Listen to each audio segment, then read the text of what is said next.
सनातन महाकूड़ अल्प समय मध्य एक टाणुआ नेता भाव निजक प्रतिष्ठित कर सारे। खास कर केउंझर राजनीति एक नुआ दल गठन कर से आहरी चर्चित हो जाते। वर्तमान प्रश्न उठुची से निज दल सभापति पद इस्तीफा देले कहीं कहुई स्वास्थ्यगत किंतु ता पछरे कौन अन्य किसी कारण अच्छी तो आम ए वीडियो जानिबा ता पछरे अन्य कौन कारण थाई पारे। मु रजनीकांत महांत आपण को स्वागत करुच्ची रजनीकांत महांत यूट्यूब चैनल को। चलंतु आमे आलोचना आरंभ करिबा।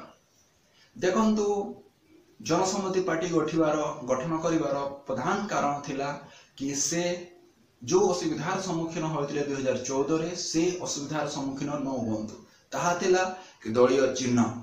बिना दलीय चिन्ह रे से 2014 निर्वाचन लड़ीतिले एवं प्रार्थी देइतिले जहा पाई प्रचार करिवारे तांकु असुविधा होइतिला। तो सेही असुविधा को दूर करिया पाई गोटे दल गठन कले, दलीय चिन्ह पाइले। किंतु दलीय चिन्ह पाइला परे वर्तमान से दलरू इस्तीफा देउछंती सभापति पदरू। तेबे दल गठन करे लाभ कौन हैला?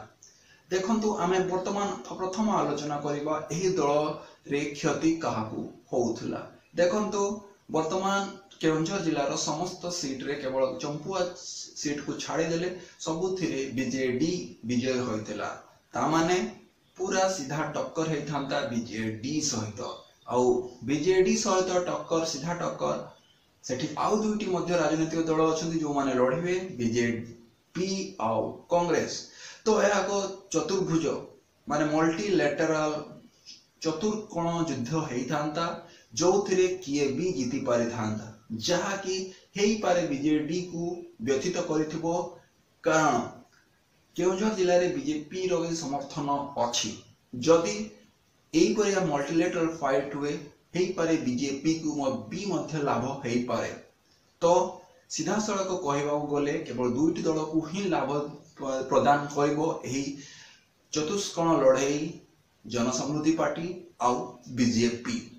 तो हेई थाई पारे कि बीजेपी को लाभ न मिलू सेथि पाई बीजेडी दल कौनसी प्रकार एक चक्रांत करिथाई पारंती आउ ए लोभ भी देखै थाई पारंती कि जनसमृद्धि पार्टी रो सभापति सनातन महाकूड़ को टिकेट दिया जाई पारे किंबा तांकर कौन से समर्थित लोकों को टिकेट दिया जाई पारे। तबे प्रश्न उठुची कि कौन एपरी बीजेडी करिथाई पारे। देखंतु बीजेडी एपरी करिथाई पारे कारण बहुत टफ कंटेस्ट हेबाकू जाउची केउंझर रे। आ द्वितीय कारण अछि जदि सनातन महाकूड़ भी जीति गले, जनसमृद्धि पार्टी कैंडिडेट भी जीति गले, प्रार्थी माने भी जीति गले, तेबे सनातन महाकूड़ केउंझर रे दावेदार नेता हे जिबे आ तांकू गोटे कैबिनेट मिनिस्टर हेबाकू के अटकई पारिबे नाही। कारण आगामी निर्वाचन हेई पारे मिलित गठबंधन सरकार हेई पारे जोठी कि गोटे दीटा चारिटा पांचटा सीट भी बहुत गुरुत्वपूर्ण भूमिका निर्वाह करिवो। सेही परिस्थिति रे सनातन महाकूड़ कैबिनेट मिनिस्टर हेबा कोनोसी आश्चर्यर कथा नुहे। तो आपण वर्तमान अनुमान करंतु राजनीतिक परिस्थिति केउझर रे कोन होई पारे। तापर आ गोटे कथा कुश अपट कोठारु निलंबन हटी जाईछि। तो तार माने कोन ताकू बीजेडी रो टिकेट मिलिबो ना से बीजेडी रु छाड़ी देबा पई तांकू गोटे सुजोग दिया जाईछि। तो गले जे जिबे कोडे कोन बीजेपी को जिबे हेई पारे बीजेपी को जाई पारंती। किंतु प्रश्न उठुची सेठी जो आउ जण बीजेपी तो टाणुआ नेता अछंती मुरली शर्मा बोली कोन से तांको जगह छाड़ीबे। कारण से वर्तमान पोस्टर मारी सालेनी गोटे प्रकार तांको टिकेट में लॉबी आरंभ कलेनी। तो बहुत किछि संभावना भितरे रहुची चंपुआ निर्वाचन मंडली रो भविष्यत आउ कहबा गले केउंझर रो भविष्यत जेपरि भाव रे केउंझर को अवहेला प्रदर्शन करा जाउची आउ केउंझर रो गोटे सामान्यतम जो जरूरत को भी ध्यान दिया जाहु नाही सेथि प्रति सरकार को गोटे थरेबा उद्यगंब करिया कथा। आउ से समय वर्तमान आसी जाइछि।